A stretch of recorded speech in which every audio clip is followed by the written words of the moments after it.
আমি পার্টনারে ব্যবসা করতে রাজি, মানে তৃতীয় জন আল্লাহ। একটু 19-20 হলে আপনার সাথেও থাকবে না, তখন আপনি একাই করেন, তার মানে ব্যবসা মায়ের খাবে। দুদিন পরেই মারামারি লাগিয়ে দিয়ে 10 টাকা ভাগ হয়ে যাবে, সব সময় তখন পুঁজি হয়ে গেল, আপনিও গেলেন। একাই ব্যবসা করেন চকলেট দিয়ে, কলা দিয়ে, আরও বেশি কিছু দিয়ে, যাতে লোন নেওয়া লাগবে না। আমার কথা মূল্যায়ন করেন, ভালো হবে। আমি আপনার জন্য এসেছি। সম্মানিত দিনী ভাই বোন, মহান আল্লাহ বলেন, উদুনি আস্তাজিব লাকুম, পৃথিবীর মানুষ আমাকে বলো, আমি তোমার কথা শুনবো, আমাকে কি বলতে চাও। মহান আল্লাহ বলেন, উদু রব্বাকুম তাজাররুন খুফিয়া, পৃথিবীর মানুষ তোমরা তোমাদের প্রতিপালককে বলো চুপে চুপে, অতীব গোপনে, খুব গোপনে, চুপে চুপে বলো, কি বলতে চাও। মহান আল্লাহ বলেন, ওয়াজকুর রাব্বাকা ফি নাফসিকা তাজাররুন খিফা ওয়া দুনাল জাহরি মিনাল কওলি। মুহাম্মদ সাল্লাল্লাহু আলাইহি সাল্লাম, আপনি আপনার প্রতিপালককে ডাকুন মনে মনে, অতীব গোপনে, ভয় ভীতি নিয়ে। নীরবে ডাকুন, সরবে নয়। নীরবে ডাকুন, সরবে নয়। সকালে সন্ধ্যায় ডাকুন, সকালে সন্ধ্যায় ডাকুন। সূর্য ডোবার পূর্বে ডাকুন, সূর্য ওঠার পূর্বে ডাকুন। ফজরের সলাত থেকে নিয়ে সূর্য ওঠা পর্যন্ত ডাকুন। আর মানুষ যখন দোকানপাটে আড্ডা পিটে বসে সূর্য ডোবার আধ ঘন্টা পূর্বে তুমি এই সময়তে আল্লাহকে ডাকো। মুহাম্মদ সাল্লাল্লাহু আলাইহি সাল্লাম, আপনি এই সময়তে আল্লাহকে ডাকুন। ইজনাদা রাব্বাহু নিদান খাফিয়া, যখন জাকারিয়া আলাইহিস সালাম চুপে চুপে আল্লাহকে বললেন। 1 মিনিট, যারা আমাকে দেখতে পাচ্ছেন ভালো, যারা দেখতে পাচ্ছেন না তারা এক পায়ে দাঁড়িয়ে থাকবেন, তবে আমার কথায় খেয়াল থাকে যেন। একটা বাক্য কোটি টাকা মূল্য, হিসাব করে থাকতে হবে। যখন জাকারিয়া আলাইহিস সালাম চুপে চুপে ডাকলেন, জাকারিয়ার একটা স্বাদ হলো যে আমি মারিয়ামের কাছে গেলাম তো দেখলাম অসময়ের ফল। শীতের দিনে দেখলাম ফজলি আম, ফজলি আম তো গরমের দিনে হয়। আবার ফের ফজলি আম বলিয়েন না, ওখানে কিন্তু ফজলি আম দেখেননি তিনি। আমরা রাজশাহী চাঁপাইনবাবগঞ্জের মানুষ, সেই জন্য বললাম। তো মারিয়ামের কাছে জাকারিয়া আলাইহিস সালাম দেখলেন অসময়ের ফল। দেখে তিনি মনে করলেন যে যেই সত্তা অসময়ে ফল দিতে পারেন মারিয়ামকে, সেই সত্তা সে আল্লাহ আমাকে একটা সন্তানও দিতে পারেন। তাই এখন গোপনে গোপনে খুব চুপে চুপে বলছেন, আল্লাহ আমি তো বৃদ্ধ মানুষ, মাথার চুল পেকে গেছে, হাড়হাড্ডি দুর্বল হয়ে গেছে, আমার স্ত্রী বন্ধা, বাচ্চা দিতে পারে না, সেও বৃদ্ধা, আবার বাচ্চা দিতে পারে না, বন্ধা। এইদিকে বাচ্চা নেওয়ার কোনো পরিবেশই নেই, কিন্তু তোমার কাছে ডাকলে মানুষ নিরাশা হয় না যে? তাই তোমাকে আমাকে ডেকে দেখছি যে আল্লাহ আমাকে একটা সন্তান দাও। তখন আল্লাহ বলছেন, ঠিক আছে, তোমার গোপনের ডাক আমি মেনে নিলাম, তোমাকে একটা সন্তান দিলাম যার নাম এহিয়ে। কি বলতে চান? সবাই 5 কাঠা 10 কাঠা প্লট পেয়েছে, আপনি তো কিছুই পাননি। ওদের দরজায় দরজায় ঘুরে টাকাও শেষ পর্যন্ত পাননি। দিন মজুর হয়ে গেছেন, কিছু প্রয়োজন অতীব গোপনে আপনি বলুন, আপনাকে দেওয়ার জন্য তিনি শক্তিশালী, সর্বময় ক্ষমতার অধিকারী, তার অর্থ সম্পদের কোনো অভাব নাই, তিনি দেওয়ার জন্য বসে আছেন প্রতীক্ষমান। তিনি দেওয়ার জন্য প্রতীক্ষমান রয়েছেন। সম্মানিত দিনী ভাই বোন, রাসূল সাল্লাল্লাহু আলাইহি সাল্লাম বলেন, লাইসা শাইউন আকরামু ইনদাল্লাহি মিনাদ দুআয়ে, চাওয়া কাজটা আল্লাহর কাছে যত প্রিয়, পৃথিবীর কোনো কাজ আল্লাহর কাছে তত প্রিয় নয়। হজ একটা বড় ইবাদত, যদি কবুল হয়ে যায় তাহলে লোকটা হয়ে যায় সেই দিনের মতো যেই দিন তার মা তাকে জন্ম দিয়েছে, নিষ্পাপ হয়ে গেছে। এইটা বড় ইবাদত, কিন্তু চাইলে তিনি যত খুশি হন, হজে তিনি তত খুশি হন না। তাসবিহ তাহলিল জিকির আজকার সুবহানাল্লাহ আলহামদুলিল্লাহ বড় ইবাদত, খুব খুশি হন তিনি, কিন্তু চাইলে তিনি যত খুশি হন তত খুশি হন না। চাইলেই খুশি। আমি এই কথা বলিনি, এই কথা মুহাম্মদ সাল্লাল্লাহু আলাইহি ওয়াসাল্লাম বলেন। শুনুন, ইবাদতের জগতে সবচেয়ে দামি ইবাদত সিয়াম, রোজা, এই কথা ঠিক। তবে চাইলে তিনি যত খুশি হন, সিয়ামে তিনি তত খুশি হন না। যদিচ এবাদতের জগতে সবচেয়ে দামি এবাদত সিয়াম, চাইলে তিনি খুশি হন। রাসূল সাল্লাল্লাহু আলাইহি সাল্লাম বলেন, মাল্লাম ইয়াসআলিল্লাহ ইয়াগদাব আলাইহি, যেই ব্যক্তি আল্লাহর কাছে চায় না, আল্লাহ তার উপরে অসন্তুষ্ট হন। এই যে রমজান আসছে, আকাশের দরজা খোলা, ঠিক দুপুর হলে সব আকাশের দরজা খুলে যায়, কিছুক্ষণ পরে বন্ধ হয়ে যায়। ঠিক দুপুর রাত হলে সব দরজা খুলে দেওয়া হয়, কিছুক্ষণ পরে বন্ধ হয়ে যায়। যখন আজান দেওয়া হয় তখন সব দরজা আকাশের খুলে দেওয়া হয়, কিছুক্ষণ পরে বন্ধ হয়ে যায়। তবে যেই দিন শাবান মাসের দিন শেষ হবে, সূর্য ডুবে যাবে, এখনো সিয়াম রোজা চালু হয়নি, কিন্তু আকাশের দরজা খুলে গেছে। এইটার 2-1 ঘন্টায় বন্ধ হবে না, একেবারে সেই শাওয়ালের চন্দ্র দেখা পর্যন্ত দরজা খোলা আছে। কে কি বলতে চায়, মানুষ নেকি লুটে নিবে, কিন্তু সামাজিক অবস্থা খুব কঠিন, নেকি লুটে নেওয়ার সময় নেই। অন্যান্য দেশে রমজান মাসে সব কিছু শিথিল করে দেওয়া হয়, ব্যবসা বাণিজ্য সব কিছু দুর্বল চলে। বাংলাদেশ এমন একটা জায়গা, ব্যবসায়ীরা মনে করে 11 মাসে যত টাকা ইনকাম করেছি রমজানে তার চেয়ে বেশি করব। দর্জি মনে করছে আমাকে হাজার হাজার জামা সাপ্লাই দিতে হবে, 10 মাস 11 মাস যত কর্মচারী রেখেছিল রমজানে তার চেয়ে অনেক বেশি রেখেছে। যারা যারা জিলাপি, পাঁপড়, ফড়ি এগুলো বিক্রি করছে, পুরি বিক্রি করছে, এরা বলছে 11 মাসে 2-4 জন কর্মচারী ছিল, এখন 10 জন লাগবে, কেননা শত শত মেয়ে আসবে, দুলা ভাইকে ইফতারি খাওয়াবে, সেজন্য ইফতারি কিনতে। সকাল 10টার সময় গেছে বাজারে, মহিলা মানুষ মাছ কিনেছে, গোস্ত কিনেছে, এবার বিকালে ইফতারি কিনতে গেছে, দুলা ভাইকে খাওয়াবে, আর 2টা থেকে নিয়ে ইফতারি সাজাচ্ছে। তাই সিয়াম থাকবে না রোজা থাকবে? বুঝতে পারেননি? সিয়াম থাকবে না তো, সিয়াম মানে বিরত থাকা, রোজা মানে উপবাস থাকা। আপনার স্ত্রী আর আপনি 2 জন মিলে রোজা থাকেন, মনে করছেন সিয়াম থাকেন? জি না, সিয়াম মানে তো বিরত থাকা। ও দুলা ভাইয়ের জন্য ইফতারি সাজাচ্ছে, তখনও সে রোজা, সিয়াম আছে? ভুল কথা, ও রোজা আছে, উপবাস। হিন্দু উপবাস থাকে, এই রোজার এই সিয়ামের আল্লাহর কাছে 5 পয়সা দাম নেই। সবাই ব্যবসা নিয়ে ব্যস্ত, তাহলে আল্লাহকে ডাকবে কে?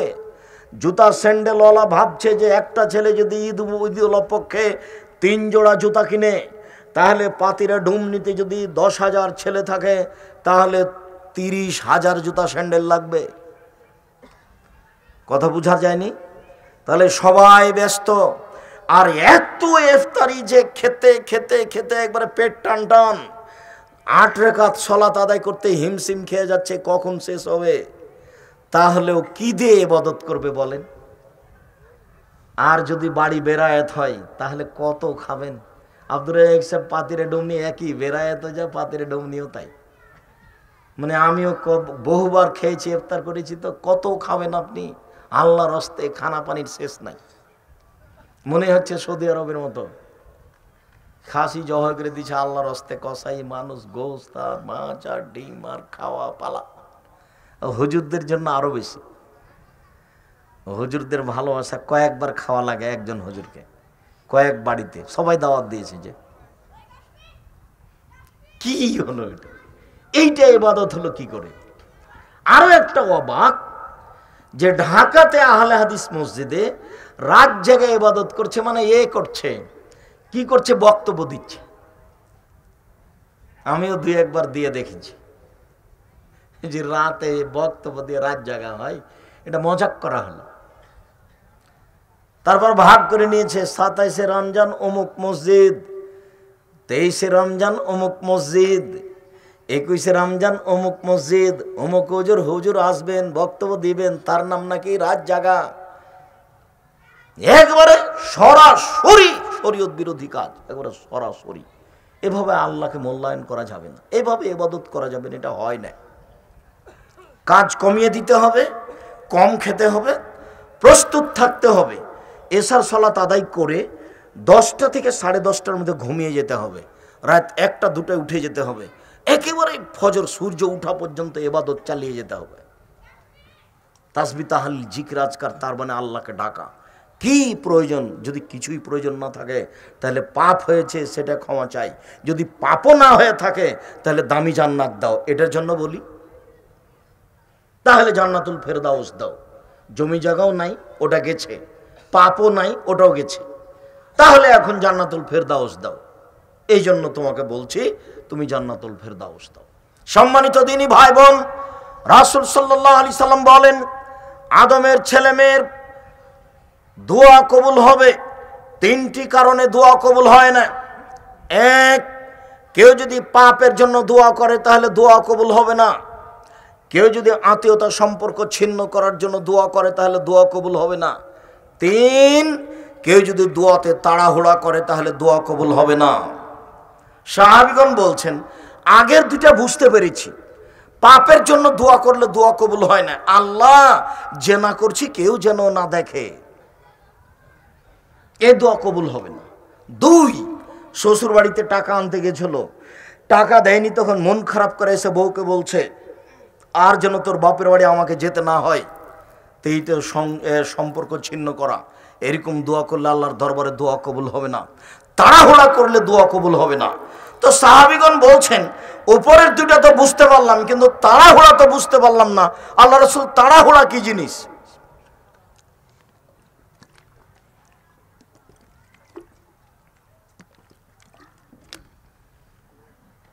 রাসূল সাল্লাল্লাহু আলাইহি সাল্লাম বললেন তাড়াহুড়া বুঝতে পারলেন, ইয়াকুলো মানুষ বলে কাদাওতো ফালা মারা ইস্তাজাওয়ালি ফায়াস্তাসিরু ফায়াদুদ দুয়া, কই দোয়া করলাম, কত দোয়া করলাম, কই দোয়া কবুল হয় না, তখন অলস হয়ে যায়, তখন দোয়া ছেড়ে দেয়, এর নাম তাড়াহুড়া। বলে যে কত দোয়া করলাম, 3 মাস দোয়া করেছে কবুল হয়নি, 6 মাস দোয়া করেছে কবুল হয়নি। দেখবেন একটু মুহাম্মদ সাল্লাল্লাহু আলাইহি সাল্লামের দেখবেন, 1 মিনিট, এই ছেলে, মুহাম্মদ সাল্লাল্লাহু আলাইহি সাল্লাম একদিন সিজদায় গেছিলেন, তখন একজন দুষ্ট মানুষ আবু জাহালের কথাতে উটের ভুঁড়ি মাথায় চাপিয়ে দিয়েছিলেন অপমান অবস্থায়। কে যেন বলল ফাতেমা তোমার আব্বার অবস্থা এই। ফাতেমা দৌড়িয়ে এসে মাথার উপর থেকে ভুঁড়িটা সরিয়ে দিলেন। আল্লাহ রাসূল উঠে বদদোয়া করলেন, আল্লাহ ওদবা, সাইবা, ওয়ালিদ ইবনে মুগীরা, আবু জাহাল, উমাইয়া ইবনে খালফ, এদেরকে তুমি ধ্বংস করো। বদদোয়া কবুল হয়েছিল 12 বছর পরে বদরের যুদ্ধে। বদরের যুদ্ধ যখন শুরু হলো তখন তিনি বলে দিলেন সঙ্গী সাথী এইদিকে শোনো, এই যে আমি আঙ্গুলের দাগ দিয়ে দিলাম এইখানে পড়বে ওদবা, ওই যে ওখানে দাগ দিয়ে দিলাম ওখানে পড়বে সাইবা, ওই যে ওখানে দাগ দিয়ে দিলাম ওখানে পড়বে ওয়ালিদ ইবনে মুগীরা, ওই যে ওখানে দাগ দিয়ে দিলাম ওখানে পড়বে উমাইয়া ইবনে খালফ। সাহাবীগণ বলছেন যুদ্ধের পরে দেখছি যে দাগের উপরে সে পড়ে আছে, যেখানে যেখানে দাগ দিয়ে দিয়েছেন সেখানে সেখানে সব পড়ে আছে। 12 বছর পরে বদদোয়া কবুল হয়েছে। ইয়াকুব আলাইহিস সালামের ছেলে হারিয়ে গেল, বাপও নবী ছেলেও নবী। ছেলের জন্য তিনি দোয়া করতে লাগলেন, দোয়া করতে করতে করতে করতে 25 বছর পরে দোয়া ছেলে ফেরত পেলেন। কতদিন পরে? 25 বছর পরে। কাঁদতে কাঁদতে কাঁদতে 2 চোখ একেবারে অন্ধ হয়ে গেছিল, চোখে তিনি কিছু দেখতে পাচ্ছিলেন না, অন্ধ হয়ে গেছে। ছেলের জন্য কাঁদতে কাঁদতে তিনি বুঝতে পারছিলেন ছেলে আমার বেঁচে আছে, তার মানে তিনি বুঝেছিলেন ছেলে আমার নবী, যেখানে বিপদে থাকতে পারে তবে ছেলে আমার মরে যায়নি। তিনি প্রথমে বুঝেছিলেন ঈসব নবী, যার কারণে তার অন্তর কোনো সময় একথা বলেনি যে ছেলে আমার মারা গেছে, যার জন্য তিনি বাকি ছেলেকে বলেছিলেন তোমরা কথা বানিয়ে নিয়েছ, তোমরা এ কথা বানিয়েছ। কোনো সময় তিনি ছেলেদের সাথে স্বীকৃতি দেননি। 25 বছর পরে তিনি ছেলে ফেরত পেলেন। সম্মানিত দিনী ভাই বোন, যে কোনো প্রয়োজনে আপনি আল্লাহকে বলেন। রাসূল সাল্লাল্লাহু আলাইহি সাল্লাম বলেন সব কিছু আল্লাহর কাছে চাও, ছোট থেকে ছোট, বড় থেকে বড়। বলতে বলতে নিচে নামতে নামতে নামতে এসে বলছেন স্যান্ডেলের যদি জুতা ফিতে ছিঁড়ে যায় তবু আল্লাহর কাছে চাও। মূলত স্যান্ডেলের ফিতে নয়, ছোট থেকে ছোট আল্লাহর কাছে চাও, দা চাও, কুড়াল চাও, সুই সূচা চাও, ফিতা চাও, একটা জিনিস চাও, ছোট থেকে ছোট আগুন চাও, ম্যাচ চাও, জমি জায়গা চাও, বাড়ি ঘর চাও, আপনার এই পূর্বাঞ্চলের 2টা ফ্ল্যাট চাও, তার কাছে তো অভাব নাই। কিভাবে কিভাবে হয়ে যাবে আপনি বুঝতে পারবেন না। এর যকমাই এসা বেগারে হেসাব। আপনি বলতে থাকেন, আপনাকে আমি বলার জন্য অনুরোধ জানাচ্ছি, আপনি আমার দিনী ভাই, আপনি আমার দিনী বোন, আর এই কাজটা হবে সবচেয়ে আল্লাহর কাছে প্রিয়। এটা মানুষের স্বভাবের বিপরীত, আল্লাহর গতি মানুষের স্বভাবের বিপরীত। ওই লোকটা ধনী মানুষ, কালকে ছেলের হাত ভেঙে গেছে, গেছিলেন টাকা চাইতে, 5,000 টাকা দিয়েছেন। আজকে আবার গিয়ে বলছেন ভাইজান 5,000 টাকায় হয়নি, আরও 5,000 টাকা দেন। তখন লোকটা বলবে আপনার জন্য কি টাকা বানায়? কালকে এসেছিলেন, আবার এসেছেন, কোথায় পাবো টাকা? এখানে টাকশাল আছে নাকি? এই কথাও বলবে, কিন্তু মানুষ এইটা বলবে আল্লাহ এর বিপরীত। যত বলবেন তত খুশি, যত বলবেন তত খুশি। আর যখন হাত উঠিয়ে বলবেন কেউ নাই নির্জনে, তখন আপনার হাতখানে ফিরিয়ে দিতে লজ্জা পাবেন। কেমনে ফিরিয়ে দিই? আদম সন্তান তার হাতখান উঠিয়েছে, আমি লজ্জা পাচ্ছি। আয়ারুদ্দা এলেই হে সিফরান, হাত দুটা খালি ফিরিয়ে দিব, আমার লজ্জা হয়। লজ্জা পানুনি। আব্দুর রাজ্জাক সাহেব হাত তুলে দোয়া করতে হবে? জি, 35টা হাদিস আছে খালি হাত তুলে দোয়া করার। বর্ণনা অনুযায়ী 36টা খালি বোখারি মুসলিমে আছে। 16টা স্থান আছে হাত তুলে দোয়া করার, সব সিরিয়াল হাদিসগুলি দেওয়া আছে। বইয়ের নাম হলো আইনে রাসূল সাল্লাল্লাহু আলাইহি ওয়াসাল্লাম দোয়া অধ্যায়। আব্দুর রাজ্জাক বিন ইউসুফ কিনেননি মনে হয়, মনে করছেন ঠগিয়ে দিয়েছে আব্দুর রাজ্জাক সাহেবকে। এই কাজ করিয়েন না কখনো। মাসিকা লিতে পত্রিকা, মাসিকা লিতে পত্রিকা, 10 জন মুফতি আছে, 10 জন, লক্ষ লক্ষ টাকা খরচ করে আমি পত্রিকা বের করি। জামিয়া সালাফিয়া হাটাবো, বীরহাটা, বরুপগঞ্জ, নারায়ণগঞ্জ, ঢাকা। জামিয়া সালাফিয়া ডাঙ্গিপাড়া, পবা, রাজশাহী। জামিয়া সালাফিয়া 6 মাইল, বাবুগঞ্জ, বরিশাল। জামিয়া সালাফিয়া তেঘরা, বিরল, দিনাজপুর। এসব প্রতিষ্ঠানের মুখপাত্র পত্রিকা মাসিকা লিতে পত্রিকা। 50টা প্রশ্নের উত্তর আছে, 25-30 টাকা বড় কথা নয়। আপনি আমার দিনী ভাই, আমি খালি বলে রাখলাম, বিচারের মাঠে যেন আমাকে জবাব দিয়ে না হতে হয়, আপনি হয়েন।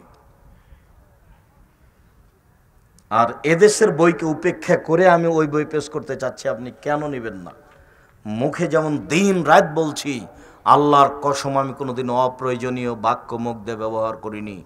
অপ্রয়োজনীয় কোনো বাক্য কোনো বই লেখা নাই। পাল্টা এসব বইগুলোর বিপরীত লিখতে হচ্ছে। কতদিন থেকে দেখে আসছি। এ দেখেন দো খাতমিল কোরআন, তারপরে এ দেখেন 1 পৃষ্ঠা দো খাতমিল কোরআন, কোরআন মাজিদের গায়ে লেখা আছে।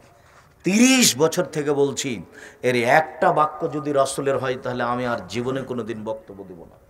একটা বাক্য যদি রাসূলের হয়, কোরআনের গায়ে যদি মানুষ মিথ্যা কথা লিখে দিতে পারে, তাহলে বক্তব্যে কত মিথ্যা আছে, বইয়ে কত মিথ্যা আছে, তার কোনো হিসাব নাই। এই পরিস্থিতিতে আপনার কাছে আমি বইগুলো পেশ করেছিলাম, আপনি মূল্যায়ন করতে পারলেন না। কে বড় লাভবান, কে বড় ক্ষতিগ্রস্ত, আদর্শ নারী, আদর্শ পরিবার, বক্তা শ্রোতার পরিচয়, তাফসির কি মিথ্যা হতে পারে, মরণ একদিন আসবেই, তারপরে আপনার উপদেশ, তারপরে আপনার পোশাক, তারপরে সলাতের উপরে, নামাজের উপরে বইটা। আমি তো মনে করছি যে সলাতের উপরে বইটা এটাই সবচেয়ে গুরুত্বপূর্ণ বই হয়েছে। আমি সম্ভবপর চেষ্টা চালিয়েছি প্রত্যেকটা বিষয়কে খুব সহজভাবে পেশ করা, যাতে করে আপনার বুঝতে কোনো অসুবিধা না হয়। কেননা এটা চাঁপাইনবাবগঞ্জের ভাষাতে সহজে লেখা আছে। মুখে যেমন সব কথা বুঝতে পারছেন, কলমে তেমন সব কথা বুঝতে পারবেন, কোনো সমস্যা হবে না। এই যে এখানে জামিয়া সালাফিয়া হাঁটাবো, বীরহাটাবো, কালকে যা নিয়ে আসবেন। আজকে তো আমি সাথে করে নিয়ে আসিনি, গিয়ে নিয়ে আসবেন, প্রতিষ্ঠানও দেখে আসবেন।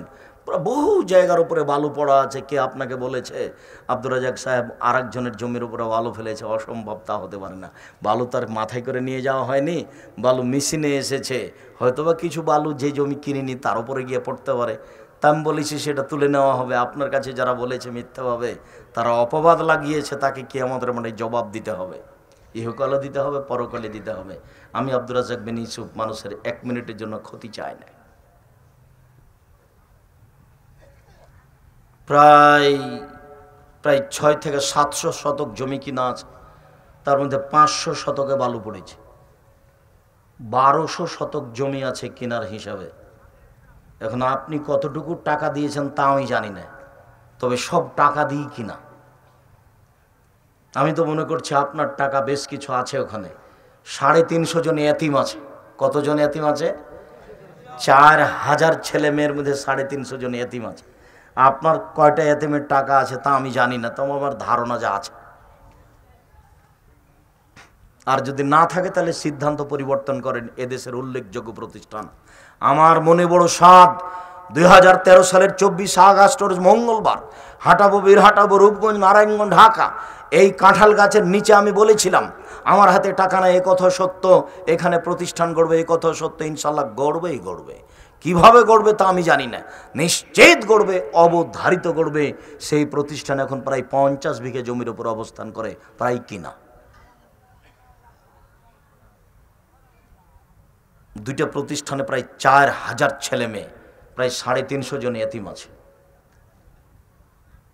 আপনার একটা মনের সাধ থাকা দরকার। এইখান থেকে দাওয়া আল্লাহর সদস্যরা আপনার অনেক কাজ করে, অসহায় মানুষের পাশে দাঁড়ায়।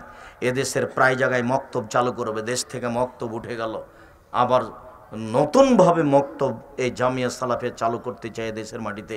আপাতত 100টা মক্তব চালু করছে উত্তরবঙ্গে, তারপর বাংলাদেশের সব জায়গায় চালু করার সিদ্ধান্ত নিয়েছে সময়ের গতিতে ইনশাআল্লাহ। জামিয়া সালাফে আপনার পাশে থাকতে চাই।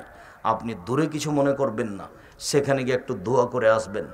দান পরে, আগে দোয়া। খালি বলবেন আল্লাহ তুমি জামিয়া সালাফিকে কবুল করো। আব্দুর রাজাক সাহেবের কোনো ভুল ত্রুটি হলে তুমি তাকে মাফ করো, আর যেটাতে কল্যাণ আছে সেটা তুমি তাকে করতে দাও। আমি নিজে থেকে ভুল ত্রুটি করতে চাই না।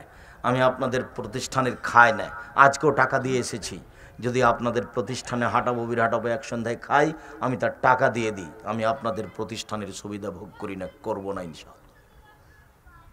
সম্মানিত দিনী ভাই বোন, আমি আপনাকে আলোচনার শেষ অংশে এসে অনুরোধ জানাচ্ছি, আরেকটা মানুষের জন্য দোয়া করবেন। আল্লাহ রাসূল বলছেন অন্তরাল থেকে 8 থেকে দোয়া করলে কবুল হয়ে যায়। আর যখন আপনি কারোর জন্য বলবেন যে আল্লাহ তুমি আমার ভাতিজাকে ভালো রাখো, তখন ফেরেশতা আমিন বলার পরে বলবে অলাকাবে মিসলিন, তোমার জন্য তাই। তুমি ওর জন্য যা বললে তোমার জন্য তাই, তুমি ওর জন্য যা বললে তোমার জন্য তাই। সম্মানিত দিনী ভাই বোন, আপনাদের বসে থাকা দেখে আমাকে অনেক ভালো লাগলেও আজকের আলোচনা আমরা লম্বা করতে চাচ্ছি না, আমরা রাজশাহী ফিরে যাব। আমি আপনাদেরকে বিনীত অনুরোধ জানিয়ে বলছি, 4টা কাজ স্মরণ রাখবেন জীবনে জরুরি। 1, 5 ওয়াক্ত সালাত। এর চেয়ে কোনো ব্যতিক্রম জরুরি ভিন্ন ধরনের কাজ পৃথিবীতে নেই। 2, হালাল রুজি। সব ইবাদত নির্ভর করে সালাতের নামাজের উপরে, আবার নামাজও নির্ভর করে হালাল রুজির উপরে। হালাল রুজি যখন থাকে না তখন সব গেছে, কোনো ইবাদত কবুল হবে না। 3, কোরআন তেলাওয়াত করবেন। কিছুই না পারলে সূরা ইখলাস। সূরা ইখলাস 3 বার পড়লে কি হবে? 1 বার কোরআন মাজিদ পড়ার সমান নেকি হবে। সূরা ইখলাস বুঝলেন না মনে হয়? কুল হুয়াল্লাহু আহাদ, আল্লাহুস সামাদ, লাম ইয়ালিদ ওয়া লাম ইউলাদ ওয়া লাম ইয়াকুল লাহু কুফুয়ান আহাদ। 1 মিনিটে 1 বার কোরআন মাজিদ পড়ার সমান নেকি হবে। 1 মিনিটে 3 বার। 3 বার পড়লে 1 বার কোরআন মাজিদ পড়ার সমান নেকি হবে। এই কথা আমি বলিনি, এই কথা মুহাম্মদ সাল্লাল্লাহু আলাইহি সাল্লাম বলেছেন। 24 ঘন্টায় 1 বার না 1 বার কোরআন মাজিদ পড়ার চেষ্টা করবেন। কিছুই যদি না পারেন তাহলে নিচে নামতে নামতে এসে সূরা ইখলাসে চলে আসেন। সূরা ইখলাস 3 বার পড়ার চেষ্টা করবেন খেয়াল করে। সকালে পড়েন, বিকালে পড়েন, আর রাতে ঘুমানোর সময় এই ছেলে এই থামো। কবরের শাস্তি হয় না 4টা কারণে, মনে থাকবে কিনা দেখি, খেয়াল করো। এই কারো গায়ে হাত দিয়ে বসে আছো নাকি? রেডি হও। জি ভাইজান, আপনি রেডি হন, প্রস্তুত হন। আপনি মুরব্বী মানুষ, আপনাকে আমি অনুরোধ জানাচ্ছি। 1, ঘুমানোর সময় সূরা মুলক পড়লে কবরে শাস্তি হবে না। 2, জুমার দিন শুক্রবারে মারা গেলে কবরে শাস্তি হবে না।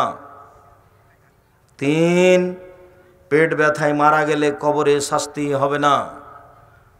4, যুদ্ধের মাঠে শহীদ হয়ে গেলে কবরের শাস্তি হবে না।